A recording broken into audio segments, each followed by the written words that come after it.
৪৬ দিনে সংঘটিত মানবাধিকার লঙ্ঘনের তদন্ত করবে জাতিসংঘ। জুলাইয়ের ১ তারিখ থেকে আগস্টের ১৫ তারিখ পর্যন্ত ৪৬ দিনে সংঘটিত মানবাধিকার লঙ্ঘনের ঘটনার নিরপেক্ষ ও স্বাধীন তদন্ত করবে জাতিসংঘ। একই সঙ্গে কারা এর সঙ্গে জড়িত, মানবাধিকার লঙ্ঘনের মূল কারণ কী, সেটিও খুঁজে বের করে ন্যায়বিচার ও দায়বদ্ধতা নিশ্চিত করা হবে। দীর্ঘমেয়াদী সংস্কারের বিষয়েও সুপারিশ করবে জাতিসংঘের ফ্যাক্ট ফাইন্ডিং মিশন। অন্তর্বর্তী সরকারের প্রধান উপদেষ্টা মোহাম্মদ ইউনূসের পক্ষ থেকে জাতিসংঘ মানবাধিকার হাইকমিশনার ভলকার তুর্কের কাছে চিঠি দেওয়া হলে তারা এই উত্তর দিয়েছে।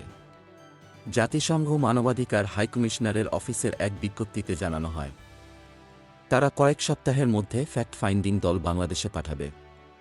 অন্তর্বর্তী সরকার ও নিরাপত্তা বাহিনী তাদের পূর্ণ সহায়তা দেবে বলে ইতোমধ্যে জানানো হয়েছে। ফ্যাক্ট ফাইন্ডিং দল আসার আগে আগস্ট ২২ থেকে ২৯ পর্যন্ত একটি অগ্রগামী দল বাংলাদেশ সফর করেছে।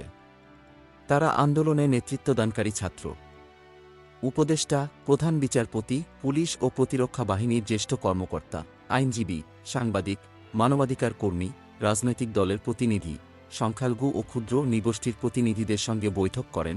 আন্দোলন চলাকালে মানবাধিকার লঙ্ঘনের তদন্ত কিভাবে করা হবে সেটি নিয়ে বিস্তারিত আলাপ করেছে অগ্রগামী দলটি।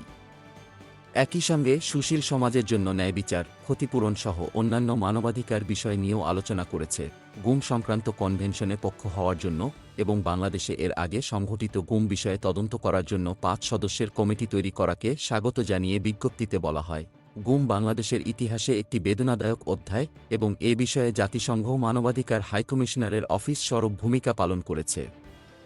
এ বিষয়ে সব রকম সহায়তা দেওয়ার জন্য মানবাধিকার হাইকমিশনারের অফিস তৈরি আছে। উল্লেখ্য, পররাষ্ট্র মন্ত্রণালয় সূত্রে জানা গেছে, জাতিসংঘ মানবাধিকার বিষয়ক হাইকমিশনার ভলকার তুর্ক আগামী সেপ্টেম্বরে বাংলাদেশে আসবেন। সবকিছু ঠিক থাকলে সেপ্টেম্বরের দ্বিতীয় সপ্তাহে তিনি ঢাকা আসতে পারেন। Golam Mustafa, desk report, BE news, Dhaka.